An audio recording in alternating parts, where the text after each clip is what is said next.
Hey, so I just wanted to do a second part video to my Last of Us 2 discussion, just because I feel like I have more to say now. Now it's been about a week out since I've finished playing it. You know, my thoughts are a little bit more concise. I have some more thoughts about it that I just want to say. I just thought I'd make a second part. And so I'm sitting again in front of my wife's books here, because this is the second part to that video. I don't know, I just wanted it to be consistent, so that's what I'm doing. Here I am. Also, yes, just by the way, with that last video and this video, I'm very aware that these are super late. I know that like everybody's already said their piece about this game a month ago or however long. I'm slow. I'm slow when it comes to games, and so this is where we are. If you're interested, proceed. So something that I wanted to talk about that I feel like I didn't quite touch on heavily enough in that first video was the pacing of this game. See, I did complain about the thing where, you know, you're kind of just placed in Abby's shoes halfway through the game, and for me it felt like a bit of a bait and switch thing where it's like Ellie all over the promotional thing. She's on the cover and stuff, and they're like,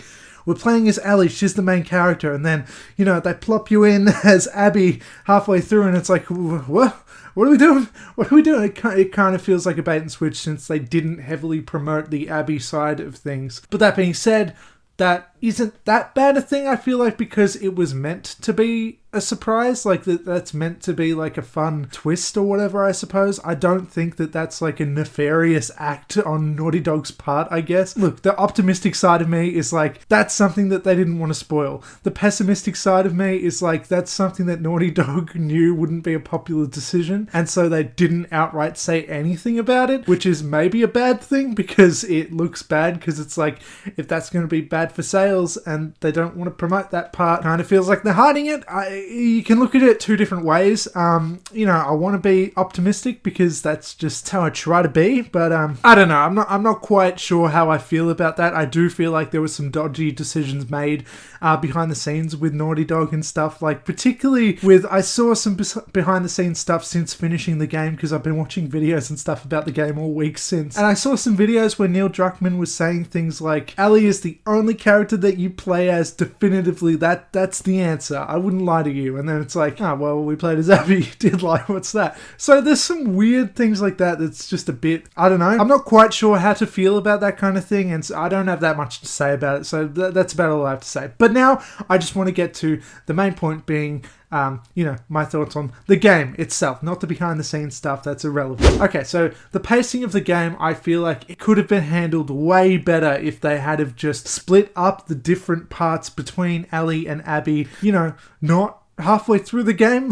Like, if you played a chapter as Ellie, and then a chapter as Abby, then a chapter as Ellie, so on and so on. I just feel like that would break up the gameplay a little bit more in a way that made us not feel like we were just stuck as Abby at that halfway point, where it's like, we're gonna play as Abby for 10 hours? Like, oh god, I want to be Ellie again. Like, it makes you feel weirdly claustrophobic, I suppose, because it's like, I just feel like it would have been like a lot more well balanced if we kind of just split up the gameplay a little bit. And that's a really simple kind of fix that they could have done, but for whatever reason they decided they wanted to do it this way. Maybe it was because they didn't want the news of the Abby storyline part being in the reviews, the early reviews. Maybe it was because of that. Maybe, I'm not sure. I don't know why that decision was made, but I do know that it was made, and I just feel like it was weird, and it was for the detriment of the game. Yeah, so moving on, as I said, I've been watching videos, reading reviews, all this kind of stuff all week since having finished the game. And so I've been really just like ingesting? Is that seems like a weird word. I've really just been like consuming a bunch of different opinions and different people's ideas of what they thought about the game and stuff ever since having finished it. And I've disagreed with a bunch of people, agreed with a bunch of people, been like, I have no idea where I sit about this. But there's quite a few people that I do disagree with. Okay, for one, I disagree that the game is trying to make you feel bad. For me, I didn't feel bad playing the game. I felt engrossed in the narrative. I felt like the characters that were, you know, making bad decisions and stuff, I was either like, oh no, don't do that please because I like you, or I'm like, oh no, that's going to be bad for somebody else or whatever. I was engrossed in the decisions that the characters were making, but I wasn't like, this makes me feel like a bad person. Because I've read a bunch of complaints from people about like how the game makes you kill a dog and then makes you play with the dog, and that it's trying to make you feel bad, and it's just like suffering and sad and depressing. And like, I get it. You do kill the dog, and you do play with the dog later on. That is a thing that objectively happens, but I don't think that that's just like, fuck you, player, for doing this evil thing where you killed the dog when you were playing as Ellie. I don't think that that was the intention. It was just showing that shit. Like, even the dogs who were like attack dogs and stuff, you would never give a second thought on in gameplay, or I guess you would, because you don't want to kill dogs. That's just like an inherent thing in all of us, is it not? But even still, like, everybody has a connection, which I spoke about in my last video, but that it just further brings that point across, I feel like. And I've been reading a bunch of complaints saying that the game is way too violent, and it's just like torture porn. It's just like this gore, this borderline, just torturous, disgusting thing. And I'm like, I don't know what you're talking about. Like, I played Doom not long ago before I played this game. That's violent as hell, but nobody was saying that that was like that. Why? Because it's a little bit more action focused, because it's not quite as grounded. Like, I feel like the execution of the violence in this game makes it more narratively interesting, and yeah, maybe makes part of it more disturbing, but I don't think it makes it more violent in an unacceptable way where it's like all other games are just fine and have this past no matter how violent they are, but for some reason a lot of people, because they don't like The Last of Us 2, decide that, nah, that's where I draw the line. This game is disgusting. It's a weird take, because video games inherently, most of them are pretty violent, and when it comes to something where it actually makes sense in the context and actually, really, if you ask me, makes the game better for it, it's a weird complaint for me. I feel like a lot of games are violent, and it's not often a complaint that I hear for a lot of other games, so it's weird that it's here. That being said, in the gameplay, when you are like fighting the enemies and stuff, and when you do kill people, and then like some of the NPCs like will yell out their name like in just trauma, in just like this horrid kind of these screams that you hear where they're calling out for their friend who just died and stuff, and it makes you feel kind of bad, I guess. You just hear them like name them, they say their names and stuff. I thought that was really effective. It really grounded that stuff a lot more heavily for me, and like I said, I think that this game really hammers home the idea that everybody has connection to somebody, and everybody is good and bad in different ways. I think that this is definitely a game with a morally grey scale, where not nobody actually is good or bad. It's just people trying to survive, and people who make worse decisions than others, like the Rattlers later in the game, who are just straight up cartoonishly evil. I'm not the biggest fan of those guys, because I just don't really understand their motivation. I just think they're evil for the sake of it, and it's like, yeah, okay, whatever. But that being said, you can see the distinction between characters like that and then characters like, well, the Fireflies in the first game, who also made pretty horrid decisions, who also did some pretty bad things, but, for arguably the betterment of society, betterment of the world. They were trying to make a cure. They're trying to save the world, basically. And that's where, let's not get into the first game too much, but that's where Joel's decision at the end of the first game is such a fucking... I love the end of the first game. Everyone has a conflict. Everybody has some sort of like moral question. I don't want to keep talking about the first game because we get it. I love the first game. I love the ending. And that's something that I didn't really talk about enough in that first video, I feel like. So because I loved that first ending, just by the way, I was very apprehensive about going into the sequel, and I was very apprehensive about them making a sequel. I didn't want this to exist if it couldn't justify its own existence. And for me, I feel like, look, I actually like the game quite a lot. I think it's great, but I don't know if I do feel like it has justified its existence in a way, because I really wish we could have left off with the ending of the original where we're not sure exactly what's going to happen, but, we have an idea. I love that ending. That being said, I think this is a great game, and I think that it's a mistake to just write it off as shit because they killed Joel. I think that, reading through all these reviews that I have been in the last week, a lot of people hate this game and stopped playing this game even. I read a few, anecdotes about people who saw Joel die and just turned the game off and just didn't play again, and they just hate it. I don't think that the fact that Joel dies in the game is a reason to hate it inherently. I feel like you can dislike that decision. I dislike that decision. I don't think that that's what makes it a bad game. In fact, I don't think anything makes it a bad game because I don't think it's a bad game. I think it's a good game. I really love this game. I do. But that's the thing, like, I am conflicted. I am conflicted about certain things, but I think that that's what's really great about it. I do think that it kind of made some bold moves, and I like that. This wasn't just a Call of Duty where it's like military, boring action stuff, and you can't really get behind any of the characters, and they're just nameless, faceless, boring, same clone men who are like, blah, blah, blah, we gotta do this because World War VI or whatever.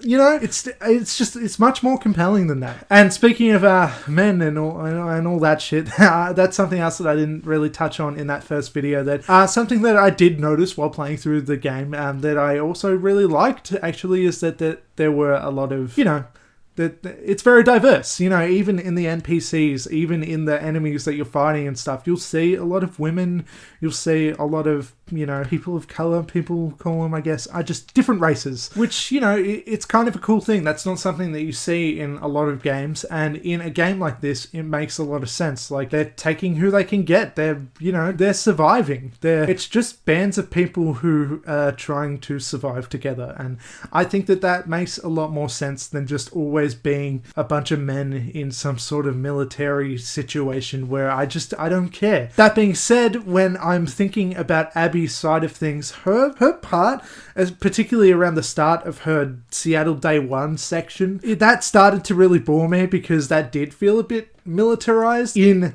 that part in Seattle Day 1 of Abby's playthrough, like halfway through the game. It feels like everybody is kind of not that strong a personality. They're just kind of like boring people. But like I said in that initial video, they actually did make me turn around a bit on the characters and turn around a bit on Abby herself, and I ended up caring about her more than I was expecting to. I didn't love her like I did Ellie, not Abby. I never loved Abby like I do Ellie, but I did care about what happened to her, and I was interested to see where her story ended. And yeah, I feel like if you just completely hate Abby by the end, this game is never gonna work for you ever. While I didn't love her, I did turn around on her more than I was expecting. Okay, so I love Ellie, right? That's something that I have to stress. You know, we all like Ellie, all the people who played this game, we all like Ellie. But I don't quite know if I fully believe in her arc completely. I mostly do, but I'm not so sure that her deep, dark kind of path into vengeance fully works.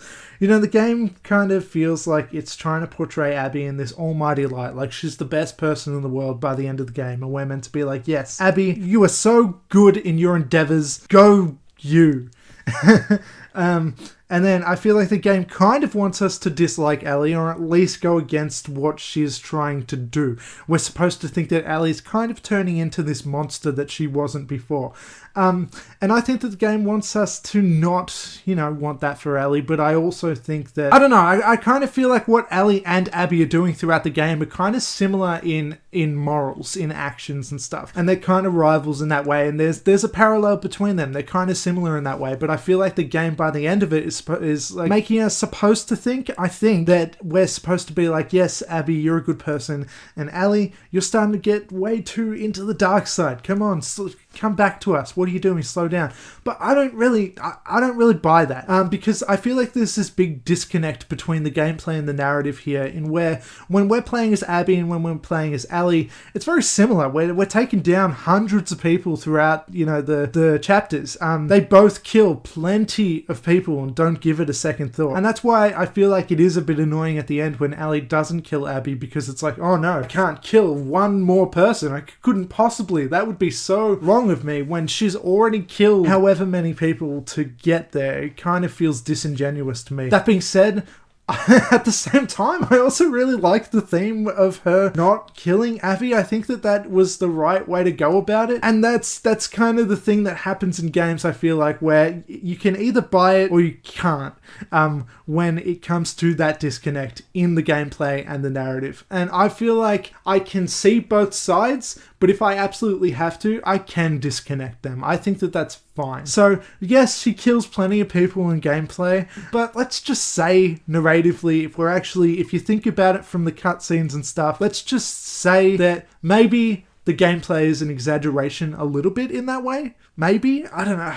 Is that how I feel? You know, that's the thing about this game. Like, I feel conflicted. But the thing is, in this game, Abby and Ellie are both killers. They both kill. But that at the same time, I don't think makes you a bad person in the world of The Last of Us. Obviously, I'm not condoning murderers in real life here. But yeah, that's the thing. Like, I feel like killing is just a way of life in this Last of Us universe. It's just a thing that it's a necessity, really. So I don't really view it as a bad thing when they kill lots of people throughout the gameplay. But I do think that Ellie needing to, get revenge does bring darkness to her life in the game. And I do think that she eventually pays the price because of it. And I think that that's kind of a good message, because I think that she takes things too far. It's not just about survival at that point. It's not just about self-defense. It is about revenge. It is personal. It is, it's more evil, I guess, in terms of her intentions. And I do think that that's what makes the difference between an okay kill and a not okay kill in the Last of Us universe. Like, I feel like a lot of people also complain that Joel is also a very, very much a killer as of since the first game and all the people that he killed throughout that game. But I'm pretty sure, like, every single time Joel kills anybody, it's out of self-defense, or it's out of, at the end, where he is trying to get Ellie out of that bad situation and trying to make it so that there are no loose ends. Like, he has motivation behind them. It's not just kill, kill, kill because I don't like you. It's always self-defense or something like that. And I feel like that is what makes the difference between when Abby kills Joel, where it's like, no, that is straight revenge, and that's where the darkness kind of comes from. But I also find it understandable, and I also find it intriguing and interesting when the characters that we like are seeking revenge in this kind of way and doing something that's maybe a little less good, that's maybe kind of more evil, I guess, because, especially when it comes to Ellie, we're conflicted about some of the actions that she makes. Like, we can see that she is going to that dark side or whatever inside of her, and it's a tragedy to witness as it happens. I like that Ellie drives herself too far in the end, but I don't think that Abby is really any more righteous in her actions over Ellie. Just because she's got a kid around her doesn't mean that she's better. That being said, I also think that she hasn't done anything too wrong from her perspective either. She does kill Joel in a horrible way, and as a fan of Joel and as somebody who's already attached to Joel, that's borderline unforgivable, and it's very hard to move past that. But just in saying that, let's just pretend we don't know Joel for a second. Let's just pretend that we only know what he's done in a black and white kind of situation, like from her perspective. Let's just say that he's evil in our eyes and she decides that it's the right thing to kill her. Just, even if you don't think that's true, just humor me for a second. Let's just say that's the case. I think that what she's done is just as good or bad as what Joel did in the first game in killing Abby's father. It's kind of similar in a way. But I still don't like Abby. I don't know. She's fundamentally just not that likable. Maybe that's taste, maybe that's just a personal preference. Maybe other people would find her very likable. I don't know, but I don't really. Regardless of being a good person or not, I don't super like Abby. That's just the case. But I do like that we're forced to look at things from her point of view. And I also think it's interesting that the game knows that you don't like her, at least at first. The game is doing this on purpose, and I like that it's kind of got the balls to do that. Another complaint that I've been reading about the game is that Joel was very out of character, particularly at the start in the lead into what gets him killed. And I have to say that I can see where people are coming from, and I can see that that is definitely not something that he would have done in the first game. But that being said, I do think that during that 4 years between games, I do think that Joel changed for the better. And he was learning to trust, and he was learning to just be a nicer person, kind of. He softened up, is basically what I'm saying. And so I kind of do buy that maybe he did just decide to trust these people in this case. I do think that maybe he did it a little bit quick. I do feel like they could have maybe drawn that out a little bit more, and they maybe could have had him be a little bit cautious at first, but then, or something like that. Or maybe if they flipped things around so that it was actually Abby that saved Joel instead of Joel that saved her, so that he could see that, oh, well, this is just a person that's trying to help. And that would have just been a simple gameplay switch. It would have been a simple fix. But I do feel like it could have maybe shaped the narrative a little bit better for people that really can't get behind Abby, and particularly Joel's decisions throughout the start of the game. But I don't know. I mostly do see where people are coming from, and I do think that maybe he was a little too lenient and a little too Oh yeah, I'm Joel. What's going on? Um, it's hard to say really. I'm I'm conflicted. I'm still conflicted, okay? I don't think I'm ever not going to be about this game. Something else that I wanted to talk about in this game is, again, with the gameplay and stuff, because I feel like I didn't quite talk enough about the gameplay in that first video. Something that I really, really loved about this game is just how it kind of like, it allows you to play your own different ways, and it allows you to kind of like, I really like how you can craft your own little weapons. Why did I say little? Like, that's trivial, like... I don't know why I said little. Anyway, you can craft your own weapons, and nothing is more satisfying than, you know, using a trap mine or whatever and putting it in the exact right place, and then throwing a bottle, getting him to come there, then like already aiming at somebody's head, and then as soon as the thing blows up, shoot the guy in the head and stuff, and then, like, everything just comes out perfectly. Like, I love that. And it's a really cool game to play in hard mode. I played in hard mode, and it was kind of like, it's a good way to challenge yourself in that way. I feel like it really wouldn't have had the kind of punch. It wouldn't have had the... It would have felt a bit jarring, I feel like, if it was in easy mode, and like all the... You know, the narrative is such a hardcore kind of thing. Like, everyone is so dangerous, and everything, every situation like that you get in is, you're so close to death all the time and all that kind of stuff. So it would feel kind of jarring if it was easy, where you're just like, yeah, fuck 'em, bang, bang, bang, bang, this is easy as. Like, it kind of would have felt a bit weird to me. That game play part near the end where you're playing as Abby in the Seraphites village thing, as it's like burning down and the wolves and the Seraphites are fighting and stuff, that part is actually amazing. That is like the most cinematic thing in a game I might have ever seen. I don't know. Look, the thing about this game is that I think that Naughty Dog made a very good game. I like it quite a lot. I have started replaying it a little bit even, and I think that it did everything that it was trying to do, and I think that it succeeded in everything that it was trying to do. I think it's a beautiful game. I do think it's very fun. I do think it's very engrossing. I also just think that some of the decisions it makes annoy me a little bit, but I think that people need to really get off of just hating Abby and not being able to get past that. Even if you dislike Abby, try and accept the game for what everything else that's going on for it. I don't think that this is inherently just the worst thing ever. I also don't think it's the best thing ever. I certainly have a bunch of problems with it. Narratively speaking and pacing speaking. The pacing is really, that is the fundamental biggest problem with this game. The fact that you have to play as Ellie for, you know, however long. It really settles you into this mode and this way of thinking where you're like, fuck Abby, let's go kill her. And then it kind of turns a 180 on you, and you're playing as Abby now, and it's very jarring, and it doesn't quite connect. It just feels wrong. And I feel like the game would have been a hell of a lot more improved if they just changed the pacing just that little bit. Or a lot. Drastically. If they changed the entire pacing, actually, to be honest. Okay, so I don't know if I've added that much more to that previous video. I don't know. I don't know. I'm still so conflicted about it, but I just wanted to talk about it a bit more because it's been on my mind. This has all just been on my mind. I've been thinking about it a lot. I've been watching all the reviews and everything, and it's interesting to see what other people think about it. And so yeah, thank you for watching and all that stuff, and I promise next time I'll be talking about a movie. I'm not going to be talking about a game again for at least a while. Because, you know, I'm the movie guy.